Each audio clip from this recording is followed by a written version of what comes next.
The CAA continues its CAA Hoops Summer School Series today, presented by Hercules Tire, with the head coach of the Towson Tigers, Diane Richardson. Coach, first off, thank you for joining us. How are you doing, your family, and kind of everyone in your inner circle? How have you been during the pandemic? Well, thank goodness we've been good. We've been staying at home, so trying to avoid contact. So we're all healthy, thank goodness. Well, that's great news to hear, Coach. And kind of if there is a brighter side to all this, obviously the off time for a coach, especially who's usually on the trail recruiting and whatnot. Now you're at home. What are some things maybe you got to do at home that you aren't either used to doing or you got to do finally during the off season? Were you able to watch a show that you got into, or read a book, or anything in that regard? Yeah, well, the biggest thing is spending time with family. So my entire family is here. My grown children are here, luckily. So we've been spending some good quality time together. You know, obviously Netflix has gotten a lot of attention from folks. So we've been watching some shows together and things like that. But it's just been great to be able to spend family time.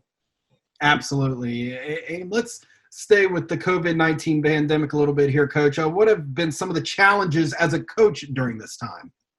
Well, you know, it's tough not to be able to see our players. And, you know, we so look forward to being with them for the summer with summer access. We actually hadn't seen them since we left Elon, you know, the tournament. So it's been tough. We've done a lot of Zoom videos, a lot of interactive type things, but it's not the same with them, you know, not being here and getting hugs and all that. Absolutely. And Coach, speaking of seeing your team, the process is starting to begin for you and amongst other schools as well. Being able to finally get to see your players, some of your new players, and getting to work out with them, see how they've done during their off-season training. What is the next few days or maybe weeks you can look at it in your schedule going to be like as you get reacclimated to kind of this new way that you have to coach and train and things of that nature? Yeah, it's going to be tough, obviously, with the social distancing piece to it. And we've brought our kids in and been tested. And so we're looking forward to them, you know, getting in, you know, small groups first, of course, and probably in the next 3 weeks or so, we'll be able to get together as a team. But it's tough, you know, I'm really a hands-on type coach. So it's hard to just look at them from 6 feet away. But we're looking forward to it. Coach, obviously some big offseason news for your program with Kiana Jeter returning. How important, obviously a very important piece for you and your squad as you go into this season, but really how great has she been for the team, and how important is it that she'll be back once again? Yeah, we're really excited about having her back, obviously, you know, to get her this extra year. And, you know, it'll help our team. Obviously, it'll help her, too, with her skill development to get her ready for the next level to go and play pro. How will your team look different this year than it did last year? Obviously, last year were the defending CAA champs at the time, and that comes with a lot of challenges in itself. And now going into a new season, you spoke about Kiana coming back, but maybe some other faces that we'll get to know as the season gets going.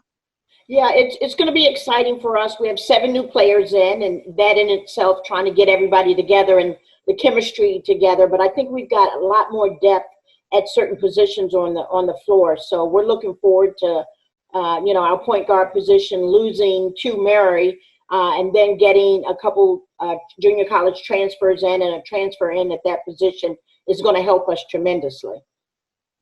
Coach, how about the CAA as a whole? How much will it change from last year as you prepare for those opponents? You know, what's the landscape of the conference and as you get ready for another season? Well, you know, obviously the CAA is a tough conference, and every coach in the offseason has been doing some work and bringing in new players. We lost Denise Dillon, but she's got an awesome replacement at Drexel. So I think we're going to continue to battle and have some battles throughout the entire season. And Coach, another headline this offseason has been the social injustice movement and Black Lives Matter. What have you and your student athletes discussed in groups and doing in regards to the social injustice movement? Well, it's been great for us because it gives us an opportunity to have some uncomfortable conversations, and our team is pretty diverse. So, the beginning part was us to understand how everybody feels and from both sides. And so again, with a diverse team, we were able to talk about some things and have some conversations that everybody could kind of feel where we were coming from. From that point, some of our players, or most of our players, were in demonstrations and peaceful marches about Black Lives Matter. We've done some things with our psychologists, our school psychologists, and working through some things.